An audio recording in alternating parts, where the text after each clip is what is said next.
Hi, this is Sherri. Welcome to Books and Radio Plays.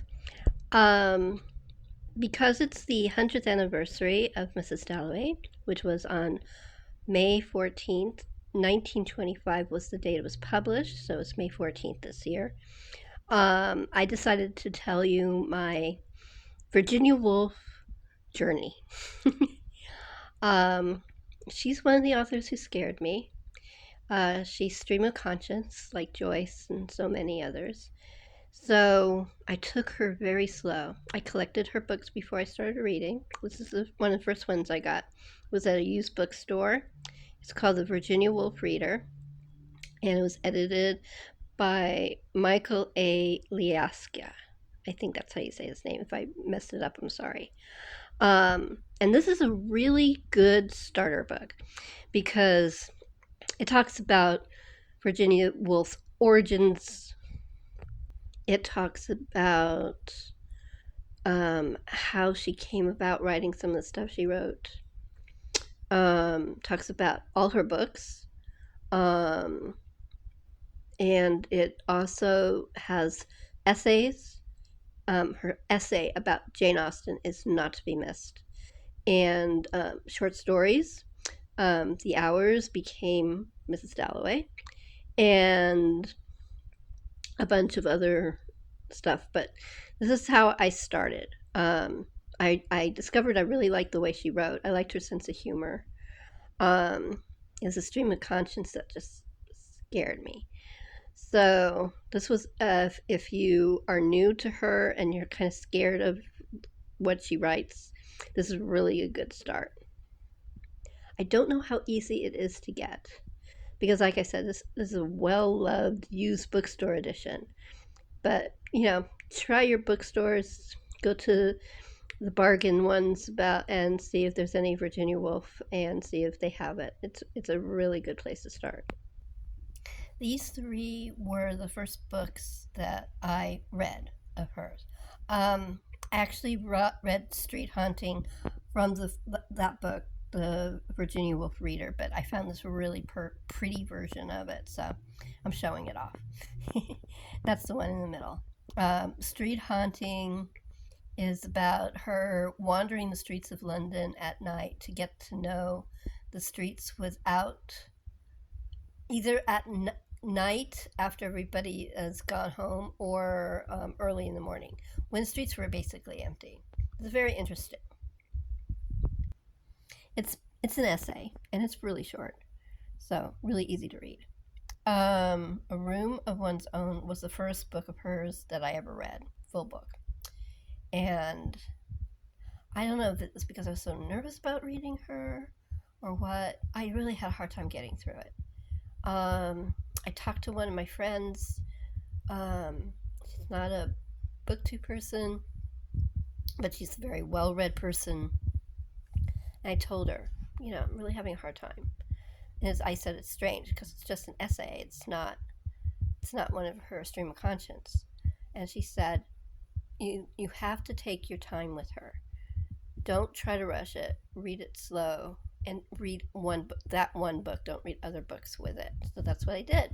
And that is what I found the best way to read Virginia Woolf is to take it slow, don't read other books with it, and, just take your time. And so I loved it after I got her advice. Now, the first fictional book based on real people and a real dog that I ever read of Virginia Woolf was Flush. And I adore it. It is one of my favorite of her books, even now. Flush is about Elizabeth Barrett Browning and her dog that she adopted, Flush, basically rescued. And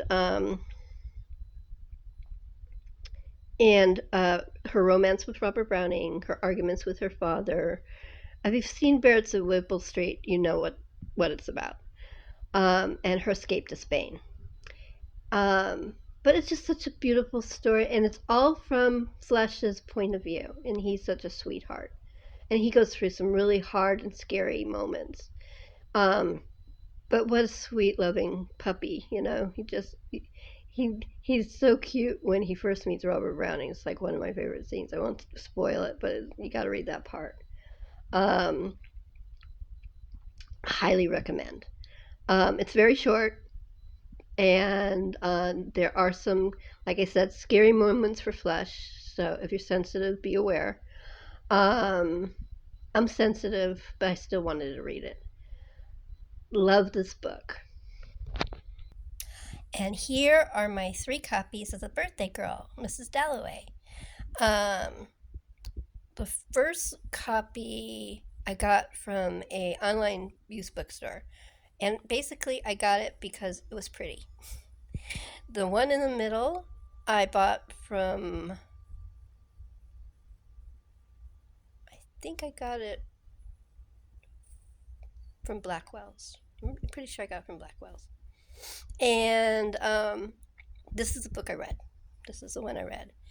And the last book is, I just got it.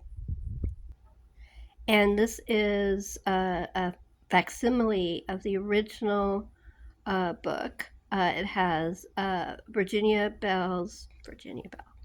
Vanessa Bell's cover, which she did a lot of the covers for Virginia, and it has the same style and the way the printing is, um, based on the way that Virginia and Leonard created their books. Um, so this is it. And God, I was scared to read this. And I did the same thing. I took it slow. I didn't read anything else. I had an audiobook standing by in case I needed it, if I got confused. Um, and but once I got into it and I got into the rhythm, I was fine, and I really loved it. I really loved her. She was a lovely woman, and um, the characters are all so real, and it was just a real one day. It's a really good book, and I would highly recommend reading it for its 100th birthday. And these are the last 3 of this tribute. The first one is a Persephone book. It's on your left, and it is a writer's guide, and it's basically the diaries and letters of Virginia Woolf about her writing, and it's really interesting. It's very thick. I haven't read it all yet, but it's a really good book. The middle book I haven't started yet at all. It's called Virginia Woolf, a Biography by Quentin Bell, which is, I think, her grandnephew through Vanessa. And I'm looking forward to it. Isn't that a pretty cover? And the last one, and this is the next one I'm going to read, is Orlando. And I'm really looking forward to it. And I can't wait to see it. And it's about time travel and what happens if you are going through time, and if you end up from one sex to another, and are you the same person? And I haven't read it yet, but it sounds right up my street because I love time travel, and it sounds really fascinating.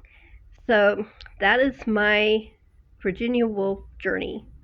Everybody will have their own, and basically my advice, if someone was scared to read her, just take your time. Don't read another book when you're reading it, and focus on the book. Do it at a time when you don't have craziness around you. That's my advice. And thank you, and happy reading.